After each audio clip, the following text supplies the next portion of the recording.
Well, good morning, everybody, and welcome to the year 2017. That's right, you made it over. What a blessing, huh? Ready or not, the wheels have already started turning. I trust that you are ready to rock and roll and become a better you so that you can make a positive difference in the lives of others. Well, if this is your first time joining me, let me introduce myself. I am Dr. Charmaine Miller, a former classroom teacher, now an educational consultant, human resource trainer, motivational speaker, and adjunct professor in the School of Education at the University of the Bahamas. Well, with it being a new year, I am sure you've had people ask you about your goals, right? Well, today I'm not going to ask you that. I want to take a different approach and ask you to consider one word, just one word.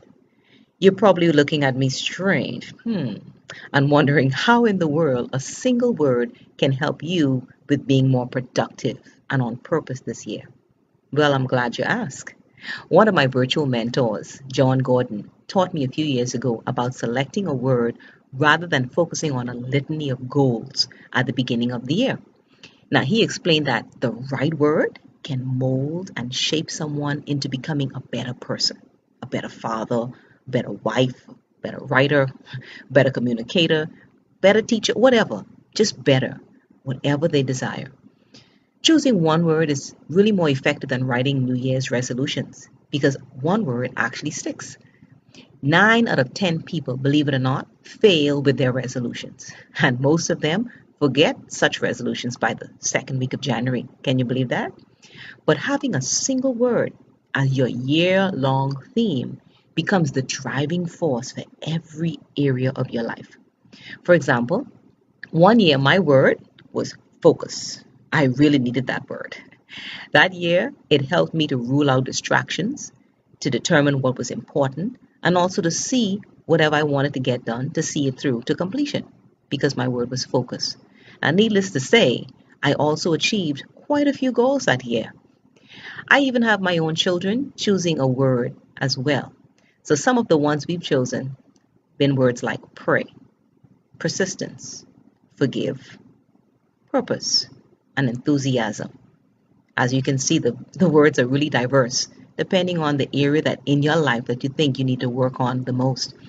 So now I ask you, what word would encapsulate everything you truly desire to do and become this year?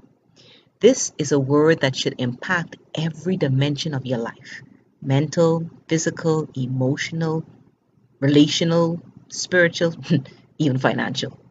I'm sure you can think of quite a few words, but narrow it down to one that seems most pervasive and perhaps most impactful for you right now. And once you found your word, write it down. There's something about writing it down that helps to make it stick. Put reminders up all around you. Put it in your car, put it in your closet, put it in the bathroom on the mirror. Write it down and share your word with others. Doing that helps to make you accountable to them so they know what your focus is. So write it down, share it with someone, and then begin journaling about your experiences with this theme, at least a few days every week. In fact, get a devoted journal that's just for your theme, just for your one word. Now, let me challenge you even further.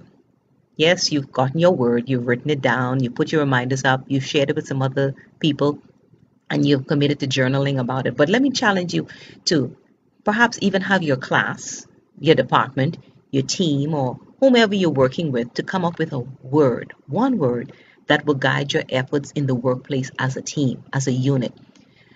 One word for this year. You'll be amazed at how it will drive you all as a unit. This word will help you to write a new and exciting chapter in your life. Trust me on it. It will inspire you and create the clarity that will enable you to live a life of passion, to live a life of purpose.